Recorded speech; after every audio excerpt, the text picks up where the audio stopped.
Hello बच्चा party. हम पढ़ रहे थे क्लास 9 से फ्रेंच रेवोल्यूशन और प्रीवियसली बहुत सारे लेक्चर्स हमने पढ़ लिए हैं जिसके अंदर हमने बहुत सारे टॉपिक्स को वन बाय वन डिस्कस किया है। लास्ट जो पॉइंट हमने डिस्कस किया था वो ये था कि गवर्नमेंट के पॉलिसी से, गवर्नमेंट के काम करने के तरीके से कुछ लोग हैप्पी नहीं थे, मैक्सिमम लोग हैप्पी नहीं थे। तो वो बैठ कर के डिस्कस किया करते थे कि गवर्नमेंट के काम क्या हैं या वो क्या काम कर रही है। ऐसे में बहुत सारे पॉलिटिकल ग्रुप्स बन गए थे, पॉलिटिकल क्लब्स बन गए थे, जिसमें से आज का जो हमारे टॉपिक है वो रिलेट करता है कि उसमें से सबसे ज़्यादा फेमस जो एक ग्रुप बना, ग्रुप सामने आया, दैट वाज जकूबियन क्लब। ठीक है, एक ऐसा ग्रुप जो उस टाइम पर सबसे ज़्यादा फेमस हुआ, दैट वाज जकूबियन ग्रुप। तो ये क्या था, इसके अंदर हम डिस्कस करेंगे जकूबियंस के बारे में आज के लेक्चर में। So the members of the Jacobin club belong to mainly the less prosperous section of the society. Jacobin group के अंदर जो लोग थे, जो इसका पार्ट थे, वो मैक्सिमम वो लोग थे जो सोसाइटी में लेस प्रॉस्परस थे। गरीब नहीं बोल रहा हूं मैं बोल रहा हूं लेस प्रॉस्परस, अमीर नहीं, सिर्फ average, okay, middle class family से, जिनका थोड़ा बहुत काम काज चलता था, जैसे जिसमें we can include shopkeepers, artisans, या आप कह सकते हो शू मेकर, या फिर और भी बहुत सारे लोग ऐसे जो छोटा मोटा काम करते हैं। कुल मिला के वो रिच नहीं है, इतना आपको दिमाग में रखना है। एक लेस प्रॉस्परस सेक्शन से वो बिलोंग करते हैं मैक्सिमम इसके जो ग्रुप के लोग हैं। इसके अंदर जो इनके लीडर थे उसका नाम अच्छे से याद रख लेना, बहुत ही फेमस कैरेक्टर रहने वाला है इसके अंदर ही, जिसका नाम है Maximilien Robespierre. Okay, Maximilien Robespierre इस पॉलिटिकल ग्रुप के, इस जकूबियन ग्रुप के लीडर हुआ करते थे and he was really famous because of some events, because of some actions जो ये आगे चल के करने वाले हैं। आगे देखिए, पहले इसके बारे में भी देख लेते हैं और क्या है जकूबियन ग्रुप के अंदर। A large group among the Jacobians decided to start wearing a long straight trouser that was similar to worn by the dockyard workers. इसने कहा कि अब जैकोबियन ग्रुप्स में से बहुत सारे लोगों का थॉट ये था कि हमें कहीं ना कहीं अलग थोड़ा दिखना ज़रूरी है। तो अलग कैसे दिखेंगे, हमारा यूनिफॉर्म अलग होना चाहिए। तो उन्होंने डिसाइड किया, जैकोबियंस में से बहुत सारे लोगों ने डिसाइड किया कि अब हम ट्राउजर्स पहनेंगे। और ट्राउजर्स कैसे पहनेंगे, जिसके अंदर बड़ी बड़ी स्ट्रिप्स होनी चाहिए। इस तरह की स्ट्रिप्स दिख रही होगी ना आपको फोटोग्राफ में, इस तरह की स्ट्रिप्स होनी चाहिए। तो लॉन्ग स्ट्रिप वाले ट्राउजर्स पहनेंगे हम। और ये ट्राउजर कहीं ना कहीं सिमिलराइजेशन था उन कपड़ों से जो लोग बेसिकली डॉक्स पर वर्क करते थे। डॉक्स मतलब जो बंदरगाह वगैरह हैं, जहाँ शिप पोर्ट्स हम कह सकते हैं, वहां पे जो लोग काम करते थे ना, उनकी यूनिफॉर्म से कहीं ना कहीं ये सिमिलराइज थे या कहीं ना कहीं उनसे रिलेट करते थे। सो इन्होंने इस तरह का कुछ डिसाइड किया and it was just because वो चाहते थे कि हमारा एक अपीयरेंस जो है वो अलग रहे, हम किसी भी तरीके से उनके साथ में मैच ना करें जो सोसाइटी के अंदर अनएथिकल मैनर में रूल कर रहे हैं। किन की तरह से देखिए, This was to set themselves apart from the fashionable section of the society. ये इनको इस तरह का जो इनका यूनिफॉर्म होगा, उस यूनिफॉर्म को पहनने से ये ऑटोमेटिकली उन लोगों से बिल्कुल अलग हो जाएंगे जो कपड़े फैशनेबल पहनते हैं। उस सोसाइटी के वो पार्ट हैं जहाँ खाने को नहीं है, बट उनको फैशन बहुत जरूरी है। तो जो फैशनेबल सोसाइटी है उनको अपने आप से अलग करना या उनसे अलग दिखने की होड़ में उन्होंने ऐसा कुछ किया। ठीक है, एंड स्पेशली नोबल्स, वो नोबल से बिल्कुल अलग दिखना चाहते थे। हु वॉर नी ब्रिचेस, जो नी ब्रिचेस पहना करते थे। नी ब्रिचेस का मतलब होता है, देखो आपको ये दिख रहा होगा ना पैंट, अभी और डिटेल में समझाऊंगा। ये पैंट जो हाफ होती है ना, एक तरीके का शॉर्ट पैंट होता है जो नीज तक आते हैं, इस तरह के जो कपड़े पहना करते थे उनसे बिल्कुल अलग थे ये लोग। एक तरीके का वहाँ फैशन सिंबल था। ओके, और थोड़ा डिटेल में देखते हैं, आपको नी ब्रिचेस यहाँ समझ में आ जाएगा। देखो इस तरह का कोट होता है, यहाँ हाफ इतनी पैंट होती है, फिर उसके बाद में ये सॉक्स होते हैं एंड देन जो शू होते हैं वो स्टार्ट होते हैं। तो ये एक सिंबलाइजेशन था, एक तरीका था। कुछ लोग जो होते थे वो देखिए यहाँ पे सॉक्स में भी अलग अलग वैरायटी। तो भैया बहुत फैशनेबल सोसाइटी हुआ करती थी उस टाइम पर। इन्होंने कहा हम ऐसा कुछ नहीं पहनेंगे, हम ट्राउजर पहनेंगे, हम अलग दिखेंगे, स्ट्रिप्स वाला। एक तरीके से इन्होंने अपना यूनिफॉर्म सेट कर लिया। This was to set themselves apart from the fashionable society and specially they wanted to same different from the nobles and जिनका नी ब्रिचेस पहनने का एक कंसेप्ट था, जो नी ब्रिचेस पहना करते थे। It was away from proclaiming the end of power. ये जो नी ब्रिचेस एक तरीके से पहनना इन्होंने छोड़ दिया, ट्राउजर पहनना शुरू कर दिया, इसका क्या सेंस था? It was away from proclaiming the end of the power. इस तरह का सीन था ये कि अब हम जो नी ब्रिचेस पहन रहे हैं वो आपकी पावर का एंड है। ये जो नोबल्स कपड़े पहन रहे हैं या जो रिच क्लास है, एरिस्टोक्रेट क्लास है, वो जो इस तरह के कपड़े पहनती है, फैशनेबल सोसाइटी है, उनके अलावा उनसे थोड़ा सा अलग दिखते हुए ये जो नी ब्रिचेस पहन रहे हैं, this was just to proclaim कि भैया आपका पावर अब खत्म हो चुका है, नाउ हमारा टाइम स्टार्ट हो रहा है। साथ ही नी ब्रिचेस पहनने वालों का बेसिक सा कंसेप्ट यही है कि अब से आपका पावर नहीं है, अब आप कोई रिजेंबल नहीं करता है आपको, and we are different from you. Okay, so देखिए next, these Jacobins came to be known as sans culottes. अब ये सेंस क्लोटस क्या होता है, जिसका मतलब होता है ऐसे लोग जो नी ब्रिचेस नहीं पहनते हैं। सेंस का मतलब होता है नहीं पहनने वाले, क्लोटस का मतलब नी ब्रिचेस। नी ब्रिचेस नहीं पहनने वाले लोगों का ग्रुप क्या कहलाया, सेंट क्लोटस। ये याद रखें आप, फिर आगे चल के जैकोबियंस के जो लोग थे उनको सेंट क्लोटस भी कहा जाता था। ओके, आगे देखिए, जो सेंट्स क्लोटस थे स्पेशली वो केवल मैन ही होते थे। Wore in the addition the red caps that symbolised liberty. आपको ध्यान है हमने सिंबल्स पढ़े थे, एंड उन सिंबल्स में हमने डिस्कस किया था कि अलग अलग सिंबल अलग टाइप का एक तरीके से सिंबलाइजेशन है। जब राइट्स लिखे गए थे ना, तो वो लोग नहीं जानते थे, ज़्यादा पढ़ना लिखना नहीं जानते थे, तो सिंबल्स के थ्रू उनको समझाया जाता था। तो सिंबल्स में एक सिंबल था रेड कैप। वो रेड कैप एक तरीके से जो भी डॉक वर्कर फ्री हो जाता था उसको पहनाया जाता था। तो नी ब्रिचेस तो पहन ही लिया इन्होंने स्ट्रिप पैंट तो पहन ही ली, उसके अलावा एडिशन में रेड कैप भी पहनते थे। उस रेड कैप का एक तरीके से वो सिंबलाइजेशन था। देखो ये दिख रहा होगा तुम्हें, red cap is the symbolisation of liberty. ठीक है, तो पहले उन्होंने स्ट्रिप पैंट पहना, उसके बाद में उन्होंने कैप पहना, और इस तरह से वो अलग दिखना उन्होंने अब शुरू किया। लेकिन यहां पर स्पेशली यहां लिखा हुआ है मैन क्यों, क्योंकि women however were not allowed to do so. वो इस तरह से उनको अलाउ नहीं किया गया था कि विमेन भी ऐसा कुछ कर सकती हैं। अभी केवल मैन ही पार्टिसिपेट कर रहा है इस तरह की एक्टिविटी में। होपफुली यहां तक आपको ये सारी चीजें क्लियर हो गई होगी, कोई इश्यूज नहीं है, अगर हैं तो बता दीजिएगा। तो करें नेक्स्ट टॉपिक शुरू करते हैं। यहां तक जैकोबियंस के बारे में इतना ही है, और इसके थोड़ा सा आगे हम डिस्कस करते हैं। अब देखिए अब हुआ क्या, जैकोबियंस बन गए, रॉबेस्पियर आ गया, अभी तक गवर्नमेंट चल रही है। लेकिन राजा ने क्या किया है, राजा ने अभी जो थोड़ा सा वो परेशान है। क्यों परेशान है, क्योंकि वो अपनी पावर कॉन्स्टिट्यूशन के अंडर में देख रहा है। अब राजा ने, तुम्हें ध्यान ही है, राजा ने क्या किया था, राजा ने सीक्रेट नेगोशिएशन किया, लेकिन उसका काम हुआ नहीं। तो देखो अब क्या होता है आगे। इन द समर ऑफ 1792 जो जैकोबियंस हैं, जैकोबियन ग्रुप्स के जो लोग हैं, अब भैया उनके दिमाग में कुछ चीजें चल रही है। क्या चल रही है, इंसरेक्शंस बोले तो रिवॉल्ट। ओके, सो उन्होंने क्या डिसाइड किया, ये बात है 1792 की, जब इन्होंने जैकोबियंस ने प्लान किया कि ये इंसरेक्शन करेंगे, मतलब रिवॉल्ट करेंगे। किसके अगेंस्ट में, राजा के अगेंस्ट में। क्यों, उसके पीछे का रीजन ये था कि यहां पर क्या है, फूड शॉर्टेज हो गया था।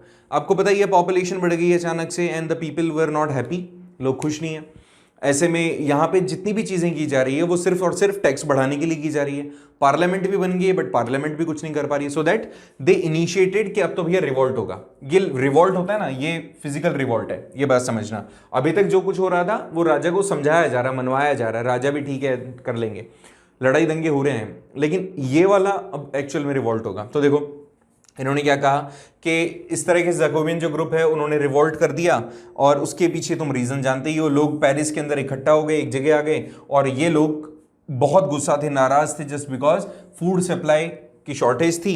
इवन प्राइजेस भी बढ़ा दिए गए थे फूड की, जो अवेलेबल फूड है उसके प्राइजेस भी बढ़ा दिए। आपने देखा ना, जो बेकर्स के यहाँ पर लाइनें लगती थी, फीमेल्स भी बहुत परेशान थी, है ना, कंट्री साइड में हमने देखा था प्रीवियस लेक्चर्स में। तो सच ऑल थिंग 1792 के अंदर इस तरह का सिचुएशन हुआ। और क्या हुआ आप जानते ही हो कि इंसरेक्शन मैंने आपको बताया, it was just a revolt. आप रिवॉल्ट के नाम से इसको समझ सकते हैं। अब हुआ क्या, अब यहां पर बात है 10 तारीख की, 10th ऑफ अगस्त। जैसे बेस्टील पर अटैक हुआ था ना, वैसे ही एक और राजा का पैलेस था जिसका नाम है ट्यूलेरी। ओके, पैलेस ऑफ ट्यूलेरी, जहां राजा प्रेजेंट था। ठीक है, तो राजा ने क्या किया, राजा के पास में जो गार्ड्स थे उनको भेज दिया कि भैया जाओ बाहर रिवॉल्ट हो रहा, पकड़ो उनको, खत्म करो, रोको। तो राजा के जो गार्ड्स थे उनको इन रिवॉल्ट करने वाले रेवोल्यूशनरीज ने मार दिया, और जब इनको मारा तो ऐसे में मैक्सिमम को तो मार दिया और कुछ को इन्होंने पकड़ लिया, इवन इंक्लूडिंग राजा को भी इन्होंने पकड़ लिया कि इन्होंने जैकोबियंस के जो ये लोग थे इन्होंने, ठीक है। क्या हुआ आगे देखिए, यहां पे राजा के गार्ड्स को मार दिया गया, साथ ही राजा को हॉस्टेज कर दिया, बंदी बना लिया फॉर सेवरल आवर्स, कई घंटों के लिए, कई घंटों के लिए उस राजा को उन्होंने क्या किया, बंदी बना लिया। कौन सा राजा था, लुई द 16।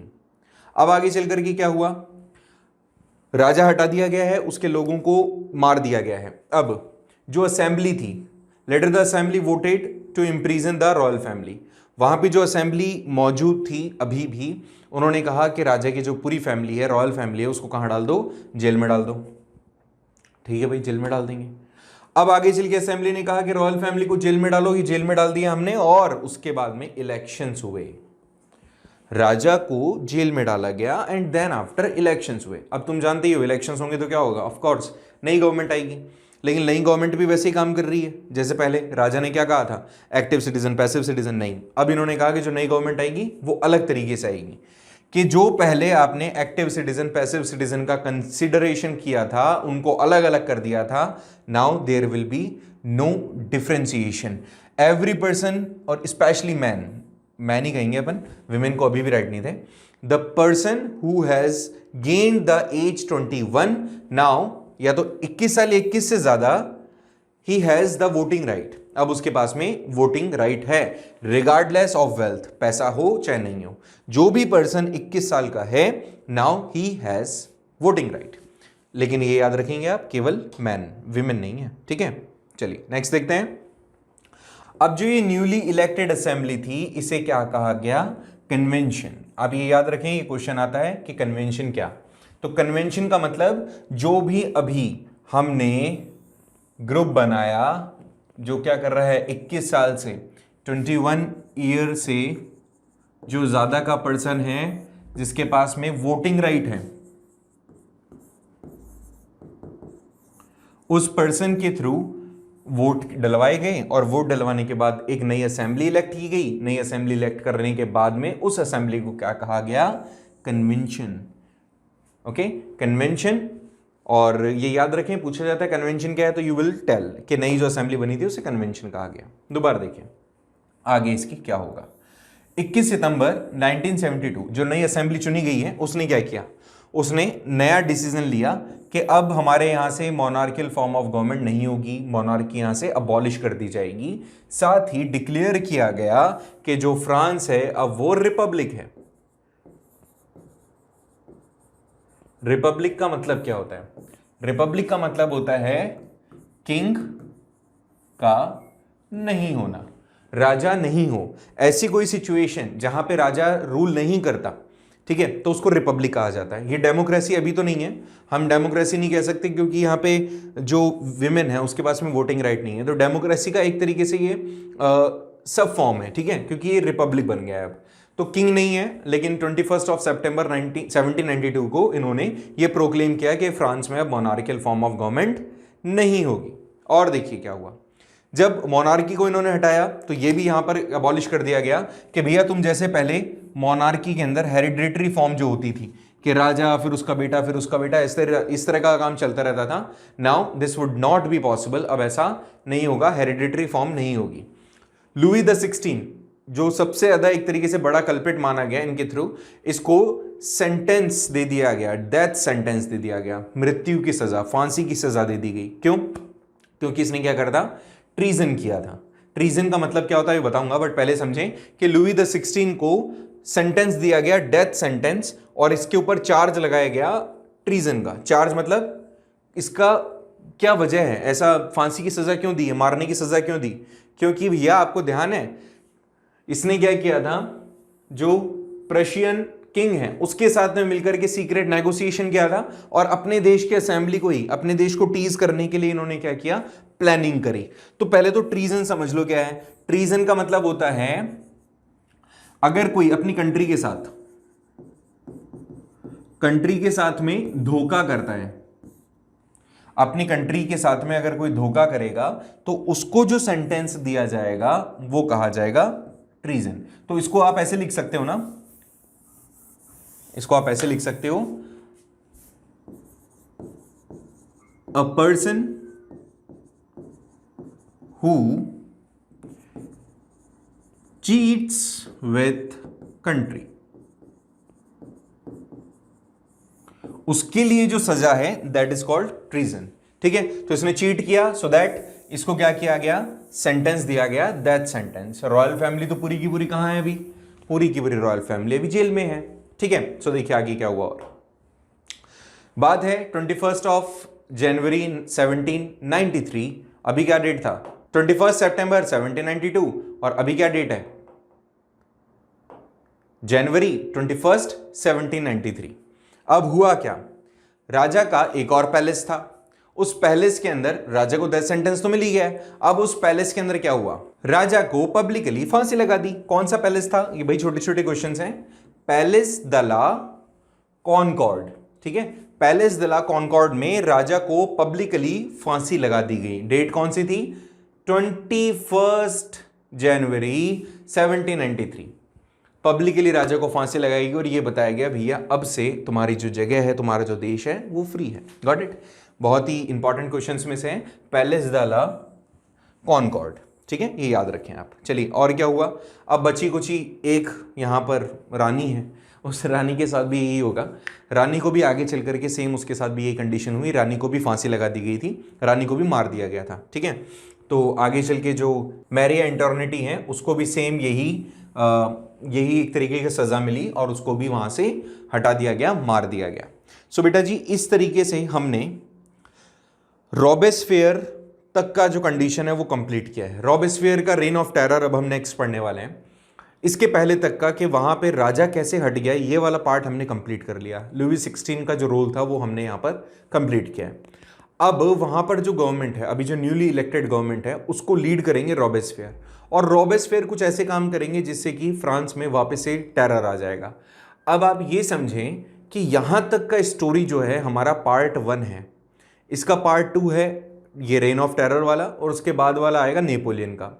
चैप्टर के एंड तक पहुंच रहे हैं हम धीरे धीरे।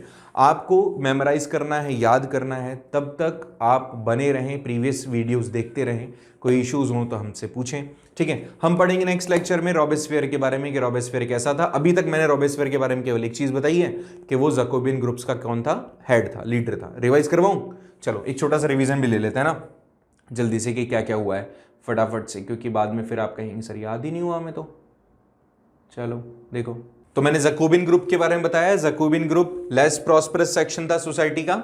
इसमें शॉपकीपर, आर्टिशियंस और दूसरे ऐसे बहुत सारे लोग थे। मैक्सवेल रॉबेस्फेयर इसके हेड हुआ करते थे।